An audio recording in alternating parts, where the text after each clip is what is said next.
Hi, I'm here to pick up my son Milo. There's no Milo here. Who picked up my son from school? Streaming only on Peacock. I'm gonna need the name of everyone that could have a connection. You don't understand. It was just the 5 of us. So this was all planned. What are you gonna do? I will do whatever it takes to get my son back. I honestly didn't see this coming. These nice people killing each other. All Her Fault. A new series streaming now only on Peacock.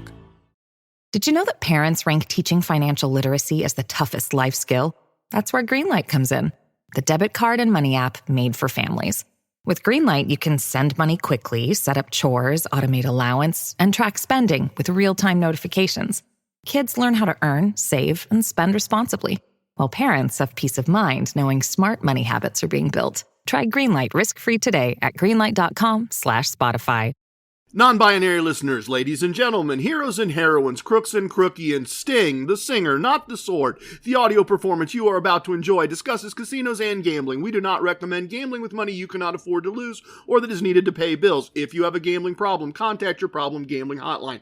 If you do not know how to contact your problem gambling hotline, send an email to help@casinocombat.com. We will find that number for you and provide it to you. Our host, past performances are not indicative of anyone's future results, including his own.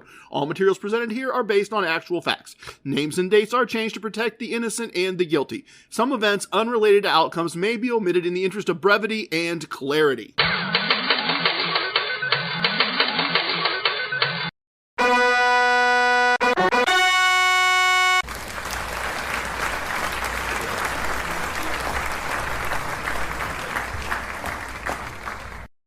It's me, it's TRG, the Ramblin Gambler. He plays the cards as a meditation, and those he plays with never suspect. He doesn't play for the money he wins, he doesn't play for respect. He plays the cards to find the answer, the sacred geometry of chance, the hidden law of probable outcome. The numbers lead the dance. Welcome to episode 128 of our Casino Combat podcast. It happens every once in a while. I'd love to find the wisdom or skill to be able to summon it when I want it. I can't. I've tried. But every once in a while, randomly and unexpectedly, it happens. The cards dance and flow. Wins appear almost as a result of my will. Like Mickey, moving the mops and buckets, I'm a sorcerer, summoning chips and outcomes. I move through the casino seeing everything with a slow motion clarity, able to do no wrong, almost literally feeling the energy of the galaxy as an ally, a servant to my success. The geometry of chance is revealed. Now, the novice thinks this is luck, and the master knows it is a gift and a skill.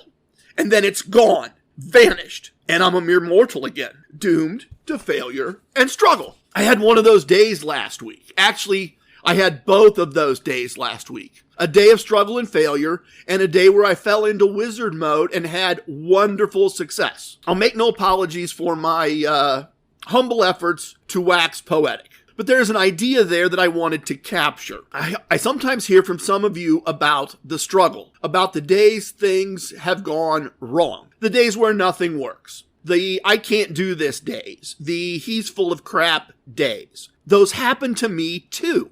I try to communicate that. I try to be clear that those happens. My message to you is this.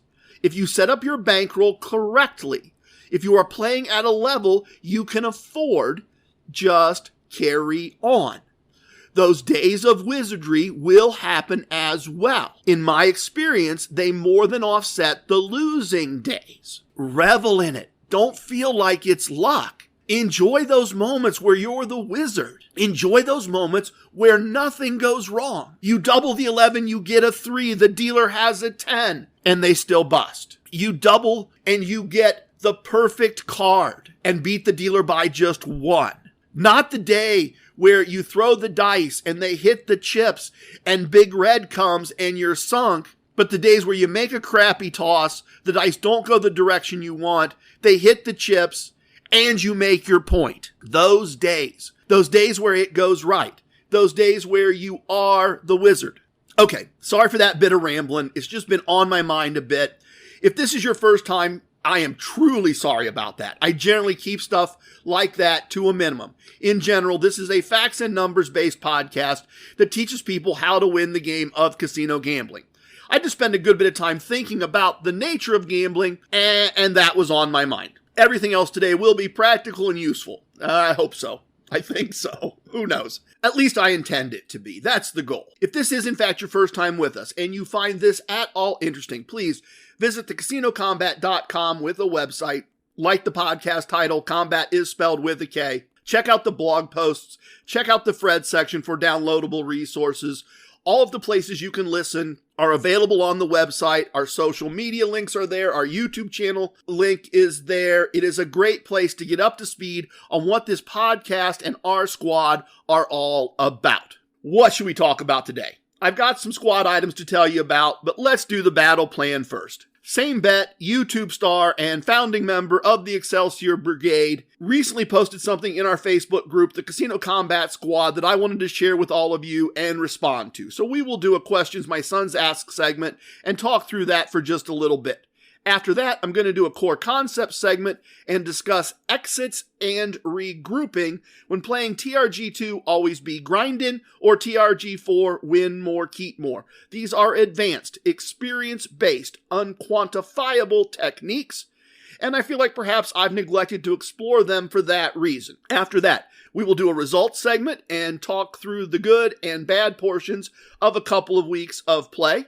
And finally, we will finish up, as always, in the virtual VIP lounge with some sips and some snacks and the story of TRG and Sad Sack Sally.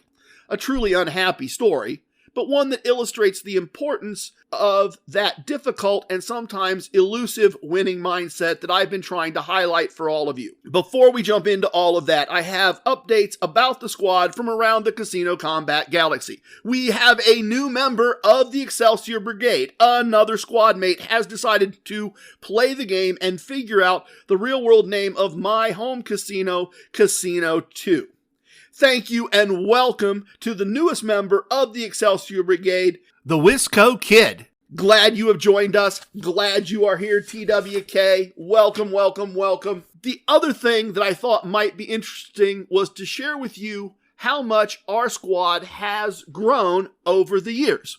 I thought I would quickly share some behind-the-scenes metrics with all of you. I'm going to quickly run down the list of all the places the squad listens or has listened to our podcast. And then I'd like to ask you to do something for me, for us, that I think it'll be fun and interesting. I'm going to tell you about it in just a minute, but first, let me run down this list. I think quite understandably, 89% of our audience listens in the United States. And we have reached a point where we have reached squad members in all 50 states and Puerto Rico and some of the territories. So we have got the United States covered, but it's only 89%. Another 4% of our squad listens from Canada. 2% of our squad listens from Australia. 1% of our squad listens from the United Kingdom. So 89 plus 1 is 90. Plus 4 plus 2, 96% of our squad listens United States, Canada, Australia, and the United Kingdom, which makes sense. This is in English, and I gamble in North America. All of that makes sense, but wait, listen to this. Listen to this very cool thing, if I can keep on track here. Here is the rest of the places that our squad listens. Singapore, Germany, Ukraine, Philippines, Mexico, Brazil, Thailand, Netherlands, Ireland, Sweden, India, Latvia, France, South America, Belgium, Austria, not Australia. We already did them. New Zealand, Denmark, Italy, Puerto Rico. Told you about Puerto Rico. Romania, Malta, Japan, Slovenia, Bulgaria, Taiwan, Paraguay, Israel, Switzerland, Poland, Norway, Spain, Finland, Korea, Bahamas, United Arab Emirates, Kenya, Kuwait, Malaysia, Portugal, Argentina, Brunei, Honduras, Somalia, Estonia, Indonesia, Republic of Lithuania, and Lithuania, 2 different places, Slovakia, Cambodia, Vietnam, Chile, not sure, Hong Kong, Panama, like the Van Halen song, South Korea, Greece, Saudi Arabia, Russia, Colombia, Cyprus, Nigeria, Qatar, Uruguay, that one. The Netherlands, Turkey, Dominican Republic, Aruba, Georgia, Iceland, Hungary, Ecuador, Antigua and Barbuda? Barbuda. Okay. St. Kitts and Nevis, Cayman Islands, Serbia, Montenegro, the Hashemite Kingdom of Jordan, North Mariana Islands, Albania, Croatia, Egypt, Algeria, Peru, Bosnia and Herzegovina, Bolivia, China, Uganda, Rwanda, and the Czech Republic. Wow. That's a lot. I'm not sure I can find all those places on a map without Google's help. Clearly, I couldn't even pronounce some of them without some help there. We are truly worldwide, and that is very, very cool. That is very neat. As you might imagine, early in the podcast, I was checking that like every day, right? To see which states got added. Oh, look, somebody in California listened. That's great. Oh, wow. We got somebody in Washington. Oh, we got somebody in Texas. You know, we got the United States covered, and then it was like, oh, that's cool. We got somebody in Australia. I really don't look at that list maybe as often as I should, but that's very cool that the other 4% of our squad are scattered all over the goal. So here's the favor I'd like to ask you to do for me. This is episode 128. We just talked through all the places that our squad listens to our podcast. So we've created an email, EP128 at casinocombat.com. And of course, we spelled combat with a K. That's an E as in Edward, P as in Paul, the numbers 128 at casinocombat.com. I'd like to ask you to send that address an email. And in the email, put the place on earth you listened and the date that you listened. Obviously, if you want to share something else, that's great and wonderful, and we're happy to read all of those as well. But just those two things are fine. Where on earth you listened and the date that you listened. You see, this will become kind of a time capsule as episodes pass. In theory, at some point, a year or more from now, someone will hear this, and hopefully, if this is you, if you are listening, I'm recording this in January of 2024. In particular, if you are listening in the future, please send an email. We will keep that email address up and running. It will be very cool to find out that somebody listened in France in July of 2025, or someone listened on the Isle of Malta, was that one of them, in 2026. So please, when you listen, if you would, give me the gift of just a minute of your time and a little bit of bandwidth on your device. Send an email to EP128 at casinocombat.com and let me know where and when you listen to this episode of this podcast. I think this should be really fascinating. Really cool to build that time capsule for the podcast. All right. Nothing from Guardian and the Jet, so we are caught up with squad news. Let's do questions my sons ask. What?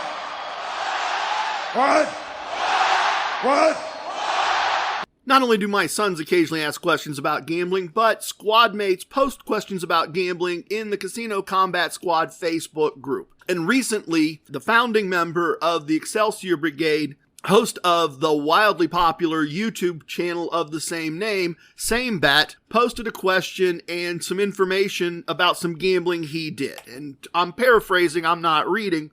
But the gist of it was he was in Oklahoma using TRG4 on a 3-2 blackjack table, and the rules required that it was a $5 minimum table, and the rules required the player to make a 50-cent ante, a contribution to the house, to play each hand. And he used TRG4, and he took a negative exit, and he was wondering how that ante came into play, what the impact was.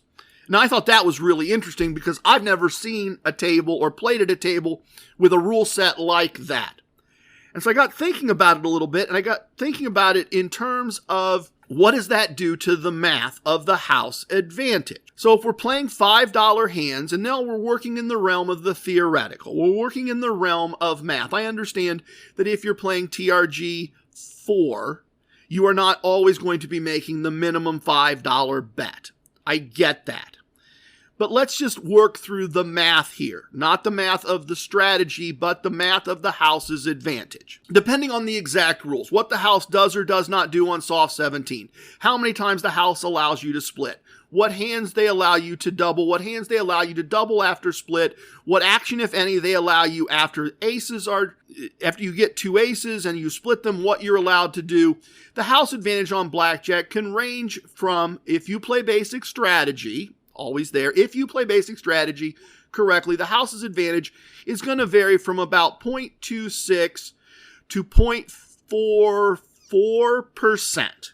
Which is to say, your expectation is mathematically that you should lose between 26 and 44 cents per $100 wagered, making blackjack with basic strategy the lowest house advantage wager that you can make, and therefore the most beatable game that you can play. So let's round that up. Let's assume all the worst possible rules for the player except 6 to 5 blackjack, and, because I would never play 6 to 5 blackjack, and let's put the house's advantage at 0.50, 50 cents per 100, 0.50%. That doesn't include the ante. Now we're playing $5 hands for this mathematical question, mathematical model. We're playing $5 hands. That means we're going to play 20 hands per $100. So we have 20 times 50 cents, we have $10. That goes to the house, that's part of their advantage. So we have a $10 advantage plus the 50-cent advantage from playing blackjack with basic strategy. The house's advantage is now 10.5%. Our expected loss is $10.50 per 100 wagered in that scenario with a $5 unit size and an ante of 50 cents. I can't beat that, folks. That makes it a horrible wager. One of our core concepts is to make wagers with the smallest possible house advantage. So I focus on blackjack with the smallest advantage. Don't pass or pass craps. About a dollar and pennies per 100. Baccarat, again, dollars and pennies. If you want to get crazy, I guess you can go red, black, even, odd on roulette. I never do. The house advantage gets so large, it's not worth doing, for me at least. I don't have any interest in it. So the addition of the ante, if you are playing a $5 unit size, makes this game unbeatable, even in my opinion, on the long term. You could win it in the short term, but in the long term, it makes this game unbeatable using TRG4, TRG2, TRG anything. You are going to struggle with that big a house advantage unless I've missed something in the math. And if I have, somebody please email me, trg@casinocombat.com, and tell me what I've missed. Let's work through the math a little bit more. If you go to $10 unit size, the house's advantage drops to $5.50 per 100, 5.5%. $5.50 per 100, 5.5%. Still a way too big house advantage. There are still way better wagers to make. If we go to a $25 unit size, that means the house's advantage is $2.50 per 100. Worse than 6 to 5 blackjack, still not worth playing. If we get to a $100 unit size, now the house's advantage is just a little less than $1 per 100. We've been working with 50 cents house advantage on basic strategy and the 50 cents house advantage. In reality, it's going to be a little less. It's going to be 0.9 something, 0.8 something, depending on the other rules. That's a beatable game. That's the way you need to approach that game if you're really trying to be... Take the scenario. You live in Oklahoma. Pretty big state, I've heard. Never been there. There's a casino 30 minutes away that has this rule structure. Well, you need to be playing at $100 a hand to have a hope of beating it consistently time in, time out. If you can't, then you need to be looking at other games in the casino. You need to be looking at bubble craps. You need to be looking at don't pass on a full-size craps table. I suspect Baccarat isn't available, or it has some weird rules too, or the limits are higher. $25 Baccarat would be preferable there to playing blackjack with those rules. Very interesting. So thrilled that that Same Bet took the time to post that, share that, pose that question. Really appreciate the chance to look through it and talk through it. But the other thing it shows us is that when we're confronted with a unique rule set, something different, something outside what I've discussed, or perhaps something outside what you've seen or done, fall back on your core concepts. fall back on your basic foundational principles and ideas, and look at things from that point of view. Apply the math. Walk away, take a step, get a cup of coffee, take a napkin, scribble out some math, get to wizardofodds.com and see what they tell you. In this case, what it would tell us is if we were trying to play at a $5 unit size, this is probably not our wager. The house advantage here is probably too large for us to overcome. And so our fundamental ideas, our core concepts will teach us that, and we just need to have the wisdom to step back, take a look, and analyze a game and a rule set that we don't know. All right. Jumping right off of that, which came down to core concepts, we are going to do a core concept segment next and talk about exits and regrouping. If we knew more about our sleep, what would we do differently? Would we go to bed at a consistent time or take steps to reduce interruptions to our sleep? With the all-new Sleep Score, Apple Watch measures your bedtime consistency, interruptions, and sleep duration. Then, every morning it combines these factors into an easy-to-understand score from 1 to 100. So you'll know how to take the quality of your sleep from good to excellent. Introducing the new Sleep Score on Apple Watch. iPhone 11 or later required. REI Co-op presents a perfect outdoor moment with the perfect gift. Picture this. You're ripping with your favorite person. Bluebird skies, blower powder, and frankly, you're skiing like legends. So sick. Another lap? Thanks to REI's curation, from lid to sticks, you nailed the gift. No way. How'd you know? Does it get more perfect than that? Give without guessing. Shop in store or visit rei.com.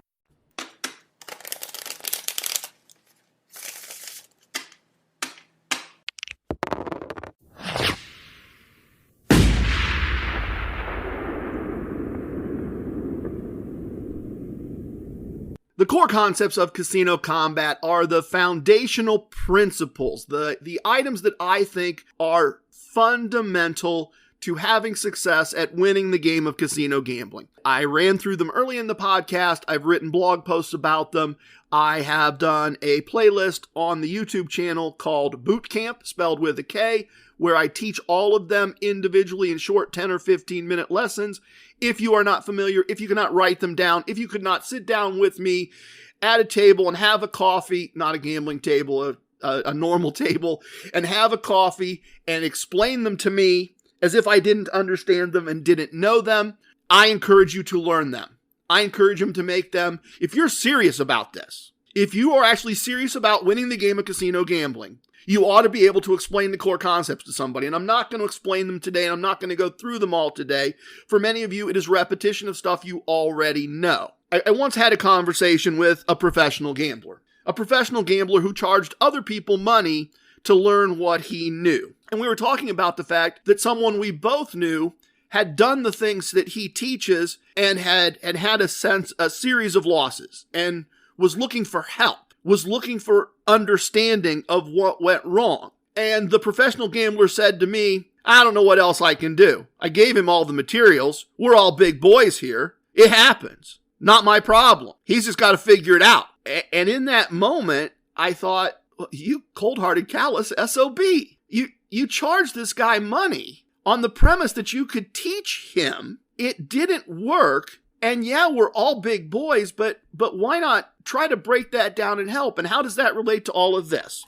Well, it relates to all of this way. We are at a point where I am going to be a little cold-hearted and callous and say, if you're interested, we're all big boys. I've provided it all for free. I'm not going to run it down again today. That's the part where I'm being cold and callous. I am not going to take the whole class's time to review the 101 materials that are available in a variety of other places. I am simply going to point you to the reference books and suggest that you do the study and you do the homework. Listen to the first 10, 12 episodes. I'll break it down in detail. Perhaps not as eloquently, as cleverly as I might be able to do it today, but it's all there. So while I am always willing to help someone that's doing what I've taught and struggling to figure out what they could do differently, what went wrong, always on board for that, we're going to skip the core concepts today. But one of the core concepts that I do want to talk about is to win or lose a small set amount and leave the table or the building. This is the idea of having positive and negative exit. And in theory, in the land of ideas and discussions, that is 100% correct. Hit your positive or negative exit and leave the table. In the land of ideas and discussions, we are playing alone, and tables are endless and plentiful. In the real world, in the practical world, operating at a PhD level, that is not always what I do. Perhaps the casino is very crowded and getting a seat again is difficult. Perhaps I'm playing with Mrs. TRG and she is not at an exit point. Perhaps we're at Casino 1, at the one table out of 20 that gives comped drinks, and moving for the sake of moving doesn't really make sense. Perhaps. So I wanted to talk a bit today about regrouping, which is a skill that I use, and not leaving the table exits. In the land of perhaps, not the land of ideas and discussion. Recently over the holidays, we were at that Caesars property that we do, despite some past problems. That's 5.5 hours south and west of our home. And we lost some money before dinner. Actually, I did, Mrs. TRG didn't. And after dinner, the casino was busy and crowded with people enjoying the holidays, not serious gamblers, civilians and tourists. Very busy place, lot going on. We found a table we liked after dinner, and we played and we won until the wee hours of the morning. But we never once hit a true positive exit. Never happened. The first shoe, both Mrs. TRG and myself ground through the shoe with TRG 4, win more, keep more, and finished the shoe with her down 2 units and me up 4 units. Quick aside. If you are new and not familiar with the TRG wagering systems, TRG2 is discussed in episodes 62, 63, and 64, the holy trinity of episodes. And TRG4 is an improvement on TRG2, and it is discussed in episode 97. Both are demonstrated in video form on the Casino Combat YouTube channel in a playlist very cleverly named TRG Wagering Systems. Flowcharts for both TRG2 and TRG4 can be downloaded from the Fred section of the website, compliments of Inner Circle member East Coast Emissary PhD, the only person to hold a PhD in Casino Combat. So download those resources, use those resources if you are new to all this. Okay, aside over. We're at the end of the shoe, or she is down a couple of units, I am up a couple of units, a few units. So we regrouped. We built both play stacks back to 10 units and recorded a 2-unit win. We didn't leave the table, we didn't do an exit, and also as key, she wasn't starting -2 units with only 6 units left to play with and having to figure out how to approach that, when to go up units and down units. She was starting fresh, I was starting fresh, and as a couple, as a team, we had pocketed a few chips to offset previous losses, and we played on. Shoe 2, we finished with her up 2 units and me up 3 units. Nowhere close to a positive exit. And we recorded a 5-unit win and played on. And so it continued the rest of the evening. In each case, instead of one of us needing to recover their play stack that was less than 10 units and perhaps hit a negative exit, we both started the new shoe with a full play stack and we moved forward and we recorded a small win. We had a wonderful evening. We won more than we had lost before dinner and we had a profitable day. But we never actually won enough units to start a full-blown positive exit.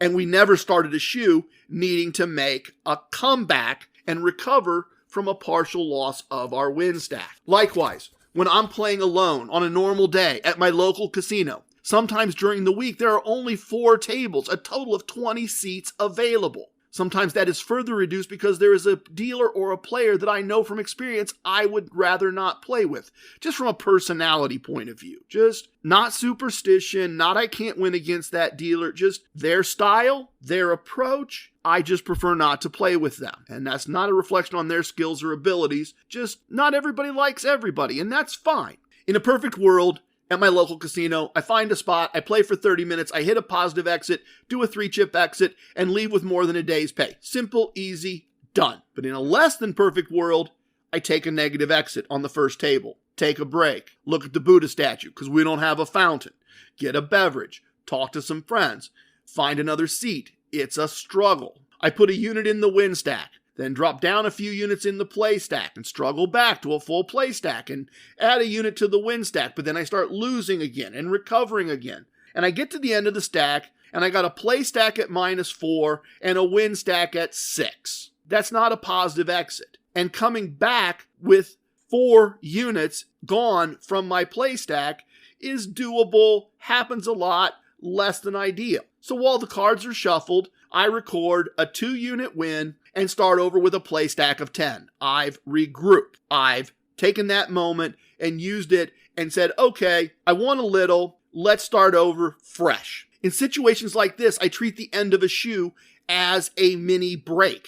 I pause, I take stock of my situation, and I often choose to record a small win and put myself in a situation where I don't need to play with just a few units, rebuild my win stack, or take a small negative exit. I'd rather take a small win, not enough to leave the table, than take a negative exit and have to put more money on this or another table, or move up to a larger unit size with some version of the meta martingale. Starting over is never fun. It almost feels like losing sometimes, but I play a long, grind out a win game. That is my approach. I am almost never looking for the quick win. If I was looking for the quick win, I'd walk in, bet a day's pay, and if I won it, left, and if I lost it, I'd leave. That's the opposite of what I'm doing. I am trying to thread a needle. I am trying to beat a small house advantage by being a grinder. A small win is better than a loss. That is Core Koncepts in action. Win a small set amount. In this case, in search of the small set amount that lets me leave the table or the building, but a small amount. If your time roll is very large, and I have talked about the importance of time roll and how it compares to bankroll. If your time roll is very large, and I've talked about the importance of time roll and the fact that it's equal to bankroll, and your table choices are limited, I suggest using the end of the shoe to make choices, record, and regroup. I do it all the time. Now, this is a PhD skill. This is not a beginner skill, and I can't quantify it for you, or I feel like I can't. I can't tell you if X happens, do what. Well, actually, maybe I can. If X is the end of the shoe, Y is regroup and record if a small win is possible. Then play on. Next up, we have a results section to discuss 2 weeks of play.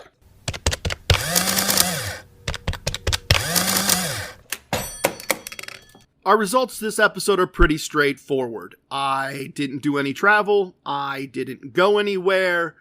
I stuck close to home because we got 2 grandbabies on the way, and I gambled at my local casino, which is nice and close. I just worked. Nothing special, nothing fancy. And I'm going to kind of do something that I haven't done in a while, and I'm going to work through some days with you just a little bit to illustrate some things, and to illustrate that it is not all wonderful, that it is hard, that it is a grind, that in some cases I do what might be for some of you a week in a day. I don't always mess around in the sense that I always apply all the core concepts, but I sometimes apply them in a very linear fashion. Where I would recommend if you're starting out, you take your negative exit, I would recommend you leave. In particular, if you take a meta martingale or a mini meta martingale TRG 3 negative, I would suggest you leave, walk away, gather your emotions, check your bankroll, and come back another time. But I often just go, oh well, it happens. Let's get back to work. And I'll do what would be the equivalent of 2 days. Unless I take 2 back-to-back losses, I'm trying to fix it and still get to my day's profit. I am a bit of a grinder, particularly when I have plenty of time on my time roll. So I'm going to just pop up the results here, pull up the results spreadsheet for the 2 weeks, and take a look through things and see what jumps out at me.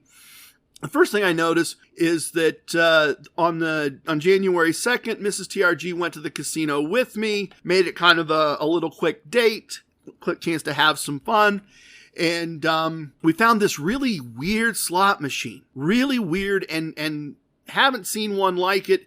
And she decided to experiment a little bit, end up with a small win on it.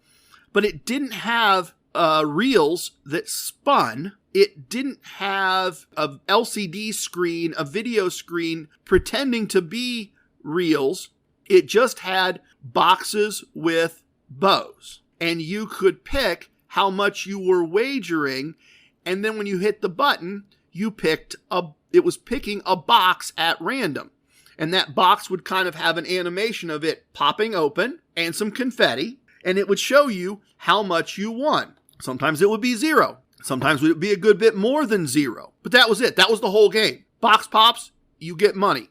0 to something. The more you wagered, the more you had a chance to win. So she wanted to try this out, and we sat down and we played, and we started trying to apply TRG slot strategy El Numero Dos from my downloadable ebook, Casino Combat Slot Tactics, because we were playing with our own money, not free play. And so if we made 4 spins and we didn't win more than we had spun, we would move up to the next dollar amount, which gave us a bigger amount that we could win on the box pops.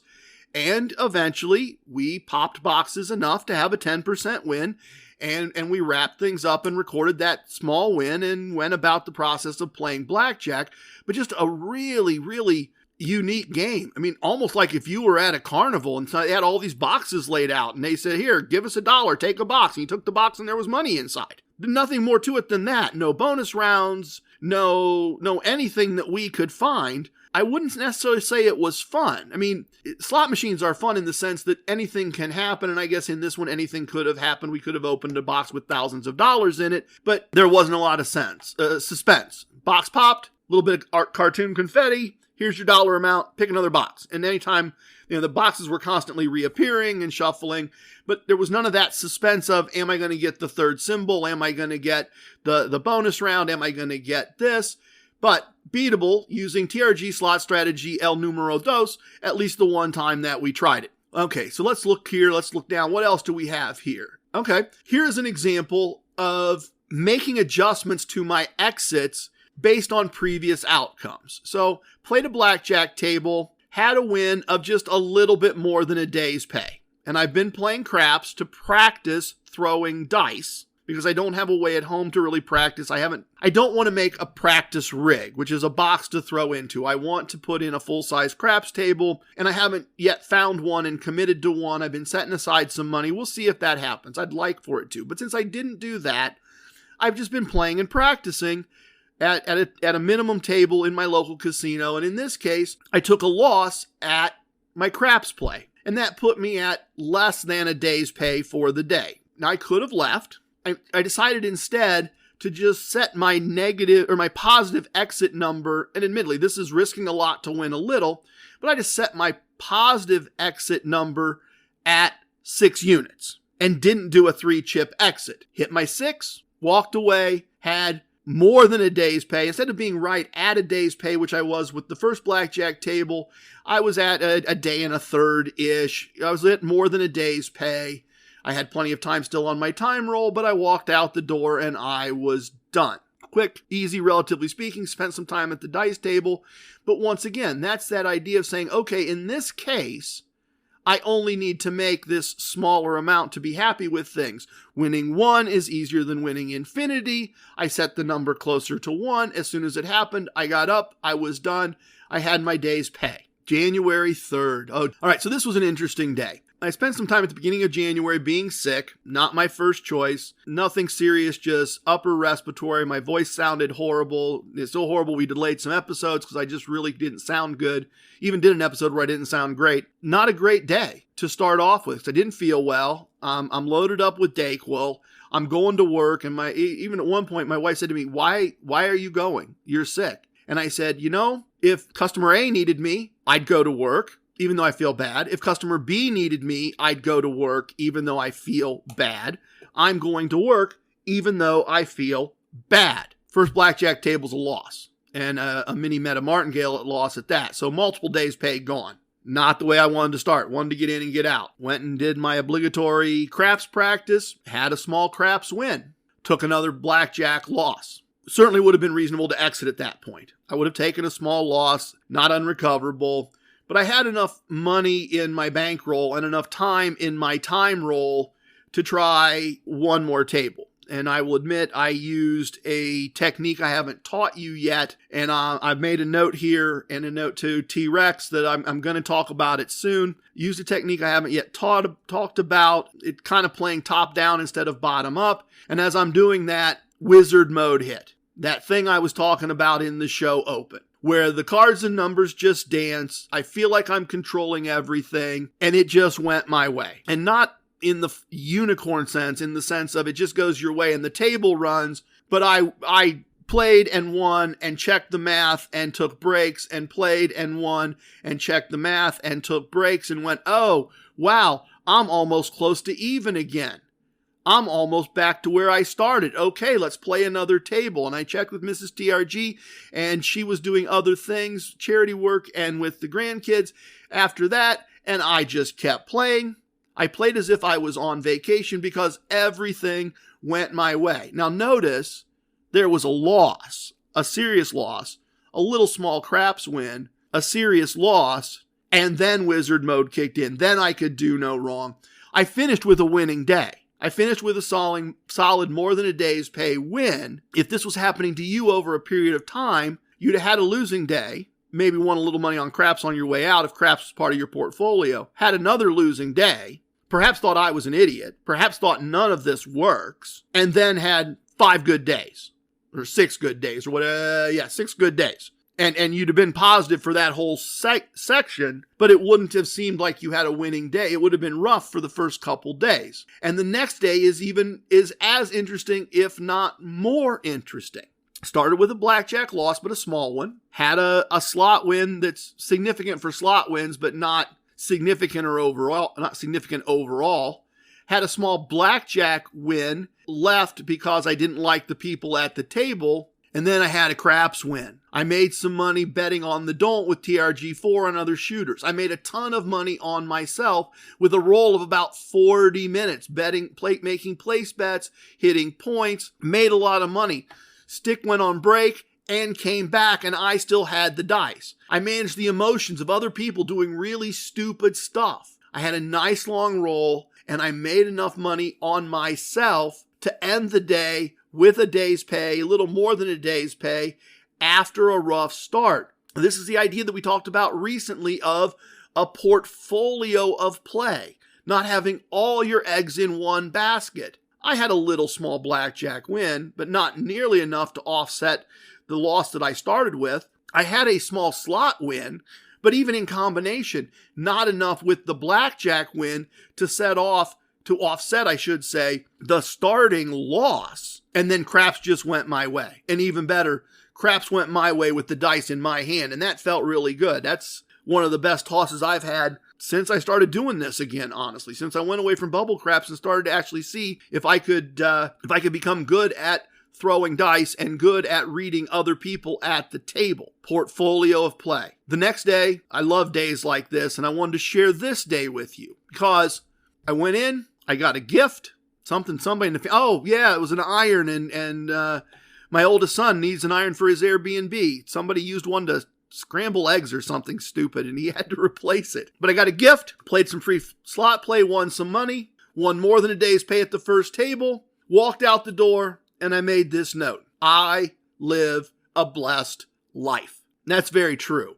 Don't lose sight of any of this, folks. If you have time in your life and availability of casinos, and you can do even a part of what I've talked about and live in some fashion a casino lifestyle, where that's where some of your food comes from, and that's where some of the stuff you use in your life comes from, and that's where gift cards come from that put gas in your tank or food on your table, and you leave a winner when so many people never do or rarely do, you are living a very blessed life, in my never so humble opinion. Let's see, anything else? Oh yeah, let's do this one. And the note here is what's important. I started the 3-chip exit, and as I started the 3-chip exit, after a struggle to get there, the unicorn showed up, and he brought his friends, and he brought the unicorn grove. And for the next shoe and a half, so call it 30 to 40 minutes, I just kept winning, and I just kept adding to the stack that was going to take money home. In fact, at one point, I won 12 hands in a row to finish things out. And eventually, the play stack that I had built from previous wins, because I was doing a 3-chip exit, eventually I ran out of those and I left. But I won several days' pay after I started the 3-chip exit. That's the good side of it. So what have I showed you here? I'll check see if there's anything else. But I showed you in one day a martingale-based loss, really big. Little teeny craps win. A martingale-based loss. Didn't give up. Didn't let it get to me emotionally. Checked my bankroll. Checked my time roll. decided to try one more time. Wizard mode hit, and I had a winning day. Then I had a day where it was just easy. Just walked in, got my money, and walked out. Then I had a day where it was a struggle to get to an exit, but as I started the exit, the unicorn and the unicorn grove showed up, and I spent the next shoe and a half just winning money like crazy, including winning 12 hands in a row. And then I had the discipline to leave. I had the discipline to, well, okay, that was great. That was more than I expected. Yeah, it stinks that after winning 12 in a row, I lost 6 or 7 in a row, but that's okay. I've got a nice win. I'm done. Okay, let's see what we got. Kind of more of the same. Those are good illustrations. Let's leave it there. A great example of 2 weeks of boring local gambling, just grinding it out, taking the losses, playing through them. Not all great. Multiple, and I'm air quoting here, big losses. And lots of little wins. Some days were easy, some days were hard. Final result, plus 13 days pay. 2 weeks work, 2 weeks pay. I wonder if I can continue that for the rest of the month. Listen to future episodes. We will all find out together. You will hear the good, the bad, and the ugly if they happen. All right, I have got a sad story with a lesson in it for you in the virtual VIP lounge. So let's go do that next. A little bit of the bubbly.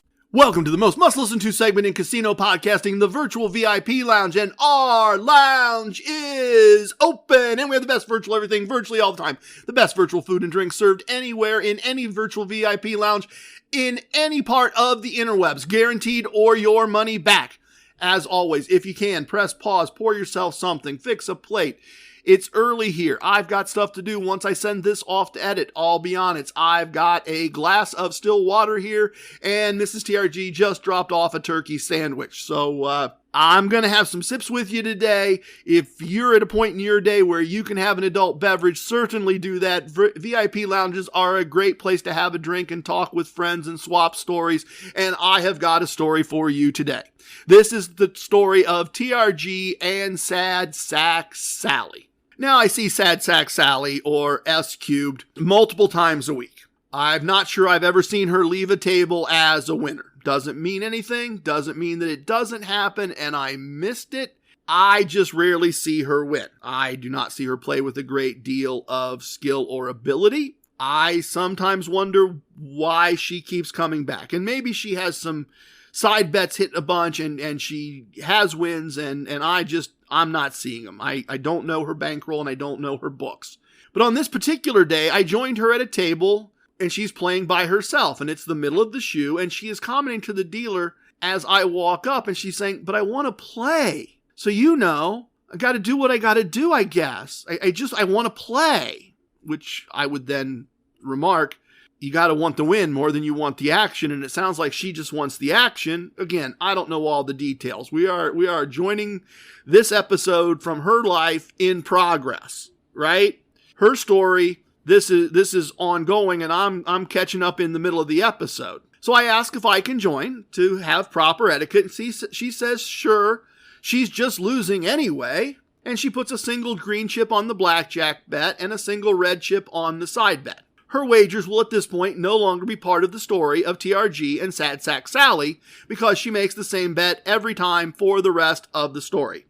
Never more, never less, just the same sad bet every sad hand. She loses a couple of hands in a row, complaining that she just wants to play and she can't win. And I quietly am just doing my thing. I'm not commenting, I'm not contributing. The next hand, she refuses to hit her hard 15 against a dealer's 9. That would not be correct basic strategy for those of you who are not aware and informed. And I take a card and get a 5, which makes my hand pretty good, and would have been her card to make 20. And she comments, see, others get to play, but I don't get to.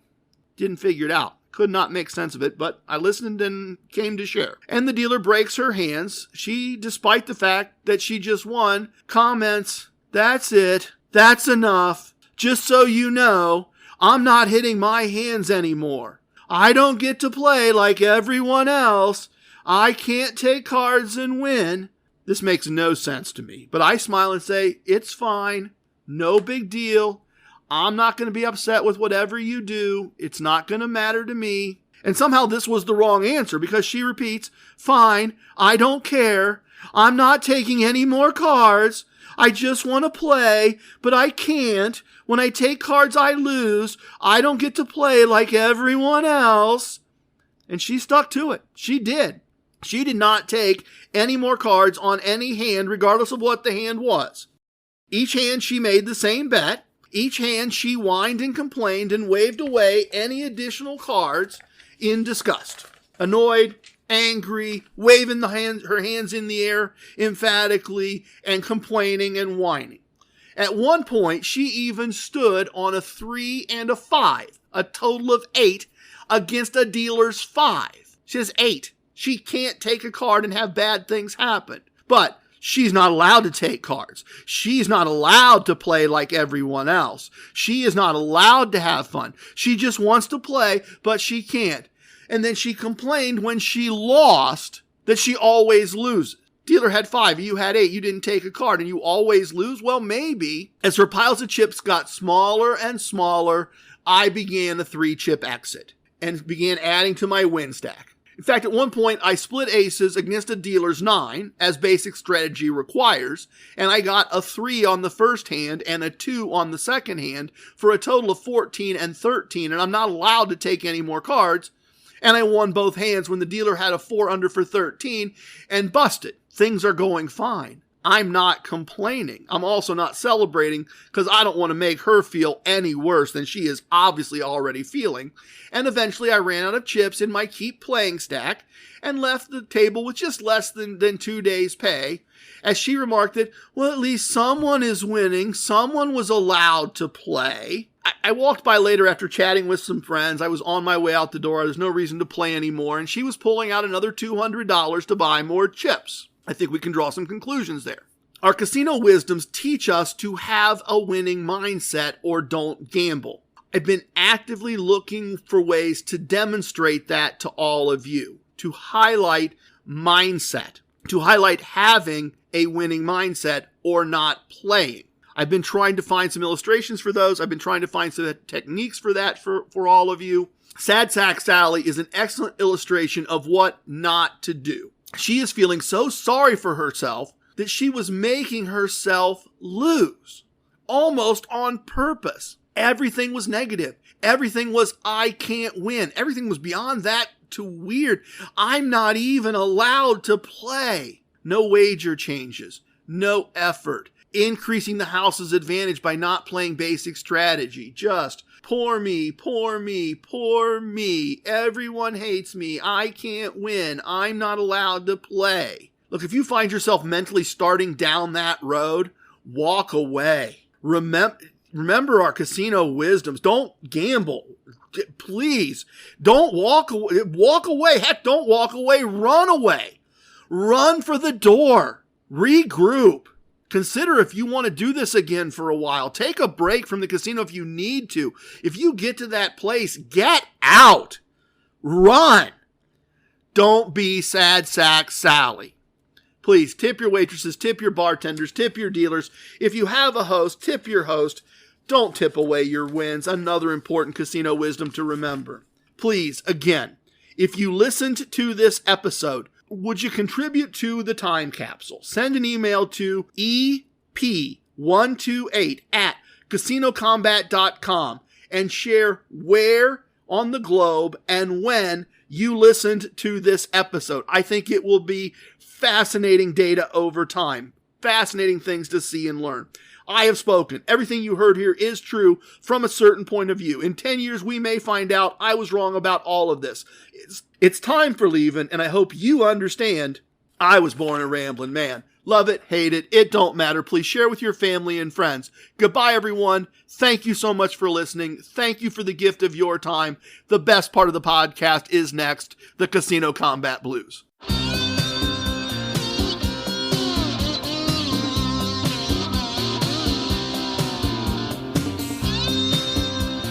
For Atlantic City Empress, Casino Combat's ace. There are profits in the casino tonight, I can feel it in my bones. I had a premonition, you should probably play alone. I know the house has an advantage, but that's part of the thrill. If we follow the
We can gamble out in Vegas. I mean, we're here to stay. Gambling's propping up the budgets of folks like me and you. You ask any casino manager, he'll say there's nothing he can do. From the pockets of the casino, right down to me and you. Me and you.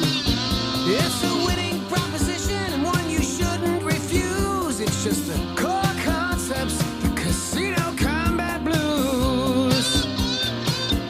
Casino Combat Blues.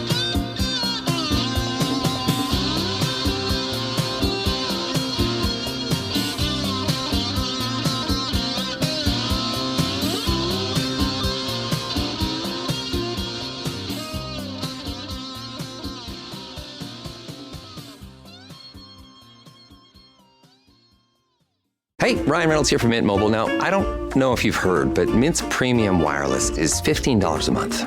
But I'd like to offer one other perk. We have no stores. That means no small talk. Crazy weather we're having. No, it's not. It's just weather. It is an introvert's dream. Give it a try at mintmobile.com/switch. Upfront payment of $45 for 3-month plan, $15 per month equivalent required. New customer offer first 3 months only. Then full price plan options available. Taxes and fees extra. See mintmobile.com.